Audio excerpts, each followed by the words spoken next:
well. So that's the huddle. That's the huddle, and of course superstar Venkatesh is also in audience, looking over every proceeding, every ball that's cringing towards the boundary. And Manoj Tiwari and Yadav are going to be opening the batting, and intimidation is going to be the name of the game, and how they make the first few runs in the first 6 overs when the power play is in position is going to make all the difference. So RP Yadav is going to open the batting with Manoj Tiwari. Huge responsibility. They have to cash in on the first 6 overs when only 2 players are allowed outside the circle. Who's going to go after the bowling? Who's going to play the sheet anchor role? That'll be clear. And I think it should not be a predefined role as and more than his style, Atul, and more than his demeanor, it's his swagger that probably persuades you to believe that he's somebody who can confidently attack any ball. You know, as they say, you know, handsome is what handsome does. So, you know, once you've got the confidence in your field of... but stranger things have happened in the world of cricket. Well, I think they've seen what worked for Bhojpuri Dabangs, and the bowling outfit must have discussed that all they need to do is bowl in the right areas. It's not easy. But you don't want that. I think just bending the bat a little bit more, the mechanics, slight angle differs in doing that, and the ball is sprayed. Well, and you cannot blame Manoj Tiwari for garnering all that experience since morning, because you know, he showed up towards the last overs of the ongoing match between the Karnataka Bulldozers and the Bengal Tigers, and of course, and he's seen the Telugu Warriors battle it out. That could have been a risk. Well, there's a shot and it's headed towards third man, and it's a boundary. The first welcome boundary of this innings, and it's been executed with a lot of style and with a lot of glamour. The kind of glamour and style that you associate Manoj Tiwari with. It was quite a shortish delivery, but still went from where he was. Didn't rock back or something. So the intent is clear that if it's going to be short one, it's going to be swatted over a point, and if it's pitched up, he's going to go over the top, and that's what it was. So the plan is pretty clear, and the bowler is up against it. Absolutely, Atul. The plan is very, very clear, and the plan is to go at the bowlers from the word go. Well, you know, with the kind of stance he's got, it's pretty clear, if the bowler is clever, that you've got to keep him within the body frame. Let me tell you this, that Manoj Tiwari, with the kind of nonchalance and intrepid behavior that he's known for on the field, you never know that he can change the fortunes of his team. He should have gone for that, Atul. So the intent actually, even from the batting side, is to be just to try and connect. Don't try to just hit it too hard. There you go. This is the cramped area. Slight inner edge. Are you going to go for a ruffle? No. Big noise coming, and Manoj Tiwari showing the bat, and rightly so. So end of first over is 9 for no loss. I don't know. He's keeping it here, right? So I don't know. Like Sachin has done, he has kept a sweeper cover. So he perfectly knows that he's going to bowl way outside the off stump. And that's a tough ask, because, you know, batsmen try and sweep the ball from outside off stump over the cow corner. There's no protection on the leg side for Sachin Joshi. So he's going to bowl outside the off stump and just short of good length. Well, we would reckon that if he comes around the wicket, Atul, the impact that he could create, or probably the length that he could trouble the batsman with, would be a lot more potent, you reckon? That's the money coming in handy for good cause. So this is the kind of delivery, and he's got protection for that. But your point is valid. If a bowler is comfortable, you know, most bowlers are not comfortable bowling around the stumps, and that is because of the aggressive intent. Because once you bowl over the stumps, then you're taking LBW out of the equation. So if the batsman misses, you won't get him out. But now the way he's bowling, if you go for a slog sweep and you miss it, he'll probably get a wicket. Well, he's gone for the big one. Where will it land? It lands safely, misses the fielder, and they probably make a couple of runs for it. A single. And let us remind you that this is the second semi-final being played, and whoever wins this contest will head out to play the finals of CCL Edition 6. And Manoj Tiwari is batting along with RP Yadav, and so far they have managed to score 11 runs in 1.4 overs. And Sachin seems a bit perplexed, as he was not thinking. There's another shot. Will be intercepted, and then again nudged towards another welcome boundary for the Dabangs. Well, outfield is like greased lightning. So if it's hit that hard and it's about 10 yards away from you, very hard for the boundary riders to get to it. Slightly overpitched, I think, and too much flight in this one. So he has to bowl a bit flatter.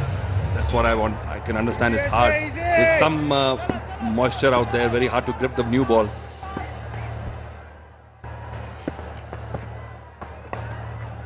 Oh, that's nicely done.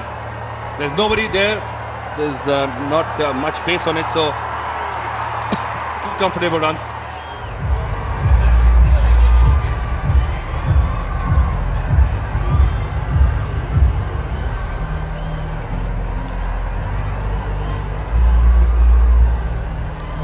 अपनी bowling से opposition को तहस नहस करने की कोशिश में है मनोज तिवारी ने बेहतरीन शॉट खेलते हुए इसको सीधा बाउंड्री तक पहुंचाया, और ये चौका है, ये छक्का देखना दिलचस्प रहेगा। अंपायर ने भी शायद ये कंफर्म करने के लिए ऊपर और ये एक 6 निकला। बेहतरीन शॉट मनोज तिवारी के द्वारा। ओ कमाल है ये शॉट। ये गेंद ना तो छक्के वाली थी, और जिस तरह से मारा है पता लगता है कि काफी जान है हाथों में। खूबसूरती के नंबर 0, इफेक्टिवनेस के पूरे 100% ऑफ दिस चेज। और फिर से कोशिश करी गैप में डालने की, पर फील्डर ने इंटरसेप्ट किया। तो मुझे लगता है कि मनोज तिवारी को अगर स्पिनर्स गेंदबाजी करें तो ज्यादा बेहतर रहेगा तेलुगु वॉरियर्स के लिए, क्योंकि मीडियम पेसर्स की जो स्पीड है उनको रास आ रही है। उनको ज्यादा मेहनत नहीं करनी पड़ रही बॉल की पिच तक जाने के लिए। और फिर से लूज गेंद, और फिर से 1 बाउंस चौका। तो अगर ऑफ स्टंप के बाहर खिलाएंगे और हाथ खोलने का मौका देंगे मनोज को, तो फिर तो ये चौके खाते रहेंगे। जैसे मैंने कहा, सीखना होगा गेंदबाज को कि किसी तरह उनके शरीर के बीचों बीच में बॉल रखें। और अतुल, इसी तरह रन बनते रहे तो कोटे के ओवर्स खत्म होने से पहले ही, समाप्ति से पहले ही वो अपने टारगेट को अचीव कर लेंगे। और वेंकटेश डगआउट में अब खड़े होकर प्रोसीडिंग्स पर नजर डाल रहे हैं। ये फील्ड सेटिंग की बात कर रहे हैं, पर मुझे लगता है कि खराब गेंदबाजी के लिए आप फील्ड नहीं सेट कर सकते। 15 फील्डर भी कम रहेंगे। ये बेहतर बॉल, जैसे ही टप्पा खा के बॉल अंदर आएगा तो आपको लेग स्टंप के ऊपर मारना पड़ेगा, और वो शॉट लगाते ही आपके आउट होने के चांसेस बढ़ जाते हैं। ऑफ स्टंप के बाहर आप हाथ खोलते हैं तो आपके लिए फ्री हिट है। ऐसा अंदर जाता हुआ बॉल अतुल आज पूरे दिन में मैंने दूसरी बार देखा है, और जो पहली बार देखा था कर्नाटका बुलडोजर्स और बंगाल टाइगर्स के बीच में मैच चल रहा था, वो जेंटलमैन इस बॉल पे आउट हो गए थे।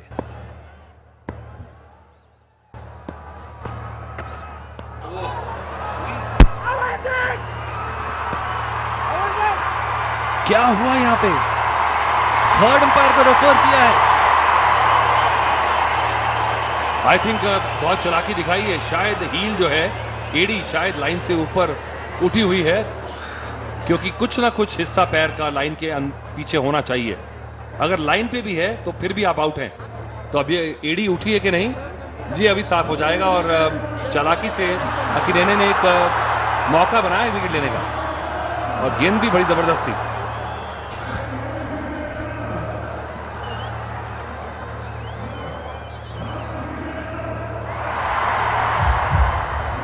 बॉल तो नहीं है।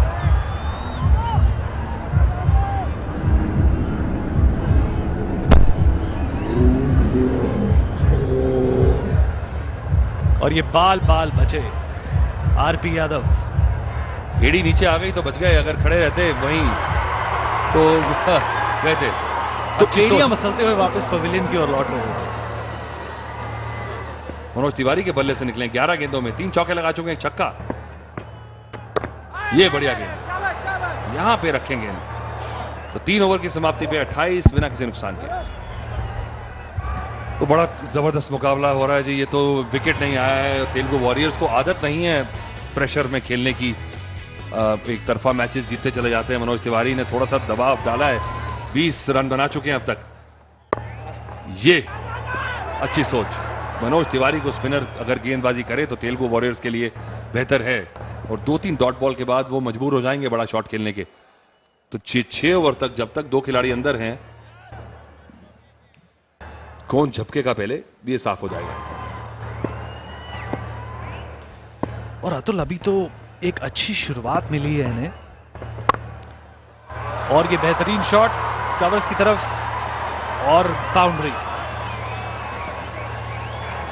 और अतुल जैसे मैं कह रहा था, बेहतरीन शुरुआत मिली है और इनके कुछ सराहनीय बल्लेबाज अभी क्रम में आने बाकी हैं। जैसे आदित्य ओझा और उदय ऐसे कुछ खिलाड़ियों में से हैं जो अपने ही दम पर किसी भी मैच को जिता सकते हैं। या उदय ने पिछले मैच में चंडीगढ़ में बड़ी जबरदस्त बल्लेबाजी की थी, तो आपने सही कहा। मुझे लगता नहीं कि कोई भी टीम जो है 1 या 2 बल्लेबाज पर निर्भर है। आपको T20 में अगर नाम कमाना है, जीतना है आपको लगातार, तो आपके पास ऐसे खिलाड़ी होने चाहिए जो जब मौका आए तब रन बनाए। अगर आप 1 या 2 खिलाड़ियों पे ही ज्यादा निर्भर करेंगे तो फिर मुसीबत में आ जाएंगे। क्योंकि खराब गेंद थी पिछली जिसमें चौका गया, ये बेहतर है। जब बॉडी में क्रैम्प करेंगे तो फिर आपको अक्रॉस द लाइन खेलना पड़ेगा, और नहीं तो आपको स्टेप आउट करके बॉल की पिच से सीधा उड़ा के मारना होगा, जो कि मुझे लगता नहीं कि मनोज तिवारी स्टेप आउट करेंगे।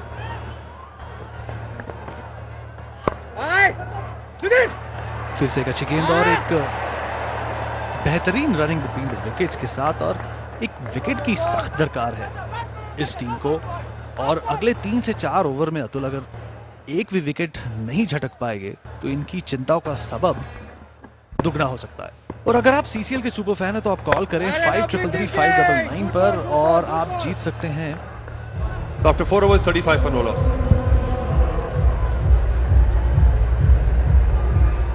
तो 4 ओवर समाप्त हो चुके हैं, 35 रन इकट्ठे कर चुके हैं भोजपुरी दबंग, और 143 रनों की दरकार है 96 गेंदों पर। और जैसे आप देख सकते हैं, इनका जो स्नेल है, जो लाल रंग का स्नेल है, वो हरे वाले से धीरे धीरे ऊपर जा रहा है और काफी तेजी से भी आगे बढ़ रहा है। अपनी नए मैच्योर इनिंग्स को यहां से आगे बढ़ा सकते हैं। पीछे स्वीपर कवर है तो ज्यादा खतरे का सबब नहीं बनेगा, पर स्पिनर दोनों छोर से लेके आना ये समझदारी का काम करा है। सचिन जोशी की सुपुत्री मैच में बिल्कुल जरा इन्वॉल्व है, और उन्हें अंदाजा है कि लाल शर्ट में जो है वो वाली टीम उनकी है। पर लाइट्स के नीचे फील्डिंग करना हमेशा मुश्किल रहता है। फील्ड में थोड़ी तब्दीली की जा रही है, थोड़ा सा ऑफ साइड को पैक करा है, और ऐसा लगता है कि शॉर्ट पिच गेंद नहीं करेंगे अब, क्योंकि स्वीपर कवर को ऊपर बुलाया गया है। और आपसे पूछना चाहेंगे कि hero Akhil belongs to which film industry? और अगर आप सीसीएल के सुपर फैन हैं तो हमें ये जवाब तुरंत दें। और हाँ, आप सीसीएल के सुपर फैन हैं तो कॉल करें 5333-599 पर और आप जीत सकते हैं 1 लाख रुपया। जो मनोबल है वो ऊंचा दिख रहा है, कोई भी विकेट गिरी नहीं है। उनके कप्तान अपने डेप्यूटी के साथ, अपने फर्स्ट ऑफिसर के साथ डटे हुए हैं in the middle of the crease. अभी तक everything is going right for them. ये खतरनाक हो सकता था। हमने देखा किस तरह से पहला विकेट खोया था पिछले मैच में, पिछले सेमीफाइनल में ऐसा ही नीडलेस रन आउट हुआ था। मुकाबला किया जाए 4 ओवर के बाद 27 रन थे तेलुगु वॉरियर्स के, तो 27 रन के हिसाब से देखा जाए तो बेहतर है सभी पूरी दबंग्स की टीम अगर पॉइंट टू पॉइंट मुकाबला किया जाए। अच्छा ओवर जाता हुआ, सिर्फ 2 रन आए इस समय, क्योंकि 2-3 डिलीवरी से ही T20 में दबाव बनता है। और आपने देखा होगा कि कितनी ज्यादा हैट्रिक्स हो रही है, क्योंकि हमें पता है जो नया बल्लेबाज आता है वो रुकता नहीं है, वो मारता ही है। और कोशिश करी उठाने की, और फील्डर गेंद रोकते हुए 2 रन लेने में कामयाब। भोजपुरी दबंग। 5वें ओवर की समाप्ति 39-0। क्या है, सचिन जोशी एक छोर से गेंदबाजी कर रहे थे, उन्हें बदला गया। नए तीसरा ओवर लेके आए, उन्हें एक छोर से ऐसा लगता है कि 4 ओवर पूरे करके मौका है, पर बहुत मुश्किल उल्टा भाग के कैच पकड़ना, आसपास भी नहीं पहुंचे। और खासकर लाइट्स के नीचे तो अगर आपको ज्यादा अभ्यास नहीं है तो लगभग असंभव। बट फुल स्ट्रोक जरूर था ये। फिलहाल मैं हूं अतुल वासन कमेंट्री बॉक्स में, और मेरे साथ आए हैं अजय मेहरा। अजय, आप तो सीसीएल के वेटरन हैं, मुझे लगता नहीं आपने 6 साल में कोई भी मैच मिस करा है। तो आपने इस साल भोजपुरी दबंग्स की मुझे इंप्रूवमेंट काफी नजर आई है पिछले साल से।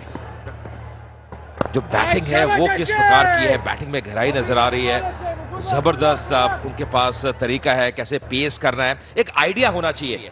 जब आप You know, as they say, winning is a habit, and good teams somehow find the players because they never give up.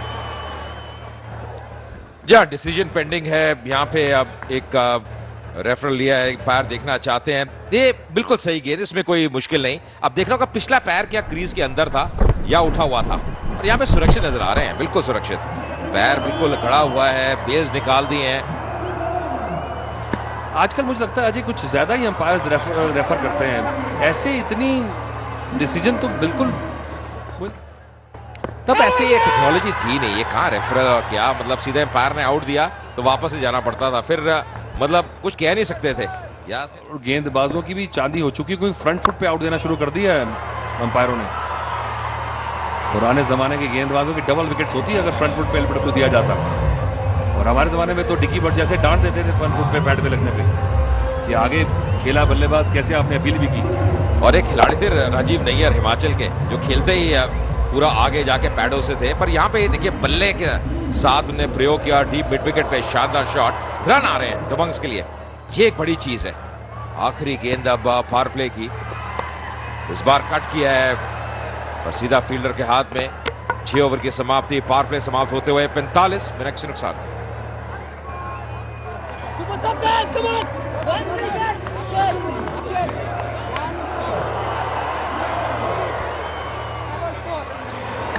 Alright, 45 for no loss in 6 overs। मैं हूं सिद्धार्थ कनान अतुल वासन के साथ, और मेरे साथ इस वक्त कमेंट्री बॉक्स में है भोजपुरी लिविंग लेजेंड रवि किशन।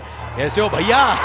जिंदगी झंड, they are really tracing very good, and कहीं भी गलत शॉट नहीं। इससे चल रहा है कि मानसिक संतुलन हमारे लड़कों का बड़ा ही सही जा रहा है, पहले नहीं था।